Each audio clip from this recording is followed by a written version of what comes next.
Special Federal Aviation Regulation number 73 awareness training is a required ground training before you can manipulate the flight controls of an R22 or R44 helicopter.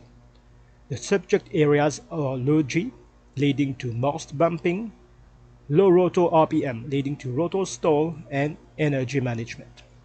Let's consider low G. Low G is the feeling of being light or weightless because you are experiencing less than 1 G of gravitational force. In a helicopter, you can experience low G when moving the cyclic abruptly forward and is called a cyclic pushover.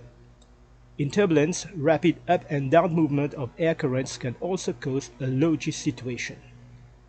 Low G can lead to mast bumping. Mast bumping may occur with a teetering rotor system.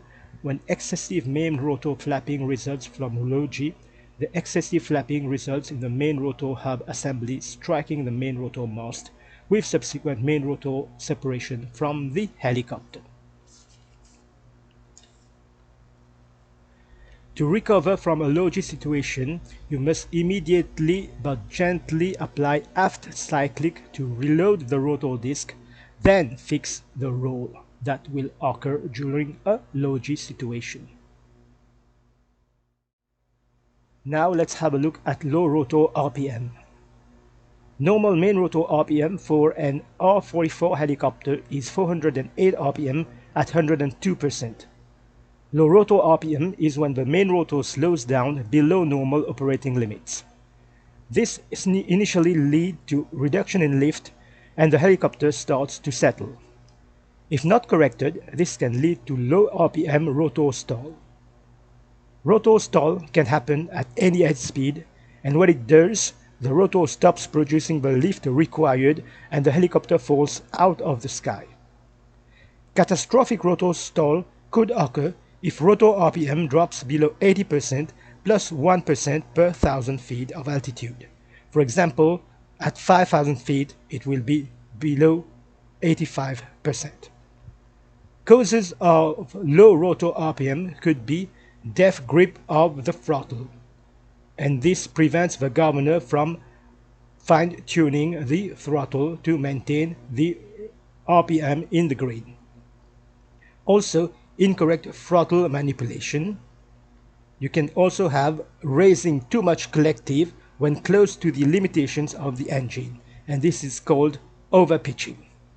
You might also have a governor failure or malfunction, which will cause low rotor RPM. You recognize a low rotor RPM situation when you hear a lowering RPM sound.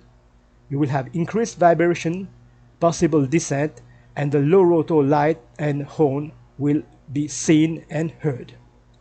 To recover from a low rotor RPM, you roll on throttle and lower collective simultaneously. If sufficient airspeed is available, apply aft cyclic. Finally, let's have a look at energy management. First, with engine running, that is power on. So a proper pre-flight by looking up available manifold pressure for current conditions can avoid overpitching and thus preserve any energy that we will be able to use during the entire flight. Now let's have a look at power off energy management, that is auto-rotation. You have three sources of energy: potential energy at an altitude, kinetic energy using forward speed, and inertia of the blade mass in motion. So you start the auto-rotation at an altitude. Around 40 feet above ground, you flare the helicopter to reduce descent rate and forward movement and trade airspeed for rotor RPM. Around 8 feet above ground, as we settle to the ground, we cushion the fall by raising collective and use the energy stored in the inertia of the rotor system. Smart energy management means keeping good, safe reserves of energy. That is, flying at 500 feet or more above ground level, maintain at least 60 knots, and keeping RPM in the green. Another way to ensure safe reserves of energy for a possible auto-rotation is, as much as possible, to fly outside the shaded areas of the height velocity diagram.